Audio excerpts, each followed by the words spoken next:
Thank you, Madam Chair, and thank you, Acting Administrator Nolan, for being here. While I look forward to hearing from you, I have to say I'm disappointed by the absence of a Senate-confirmed witness like Secretary Buttigieg, who ultimately oversees the agency responsible for the NOTAM failure.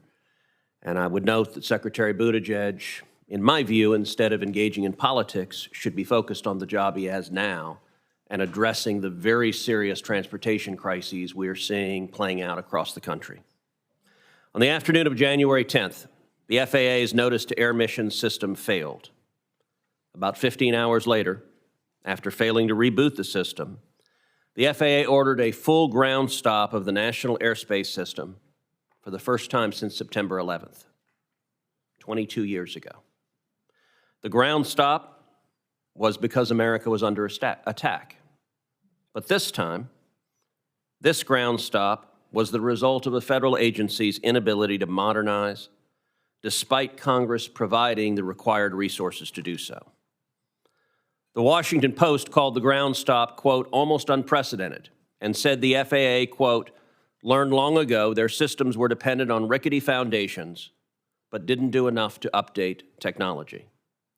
Despite a similar outage in 2008, the FAA still has not improved the system.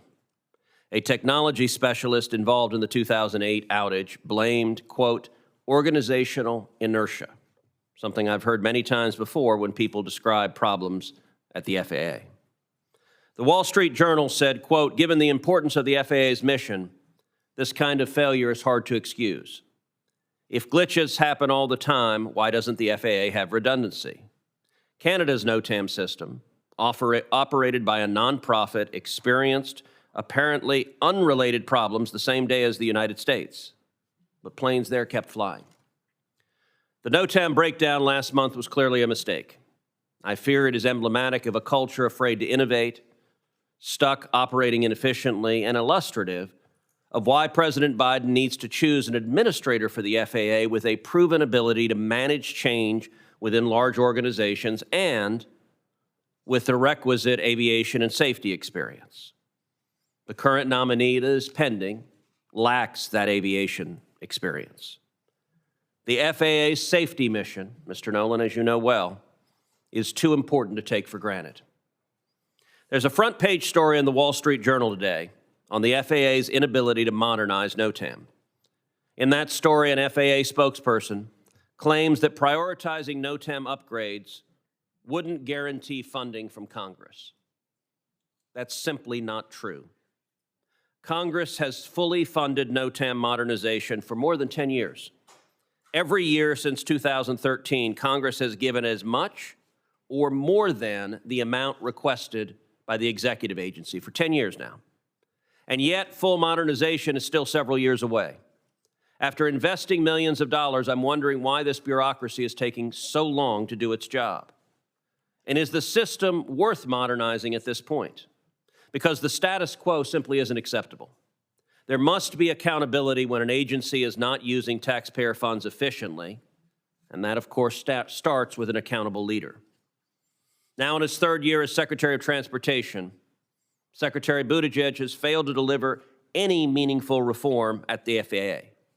Although NOTAM modernization started a decade ago, this administration seems focused on semantics.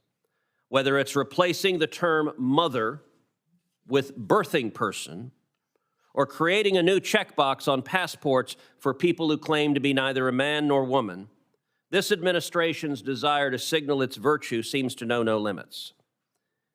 It's even infected the FAA. Instead of it focusing on safety, the FAA and DOT were working hard to change NOTAM's name from Notice to Airmen to Notice to Air Missions.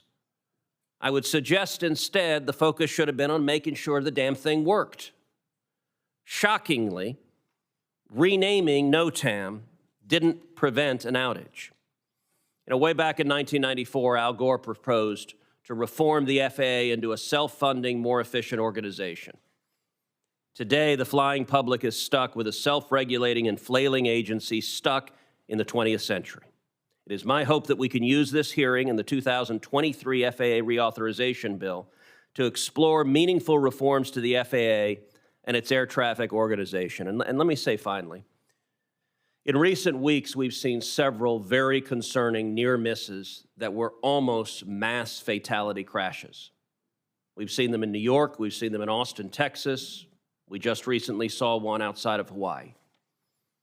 I know Texans and Americans across this country are deeply concerned about these near misses, and I hope in addition to addressing the failure of the NOTAM system that Mr. Nolan, you will also address these near misses, why they almost killed hundreds of people, and what more can be done to make sure that the next near miss doesn't become a horrific tragedy.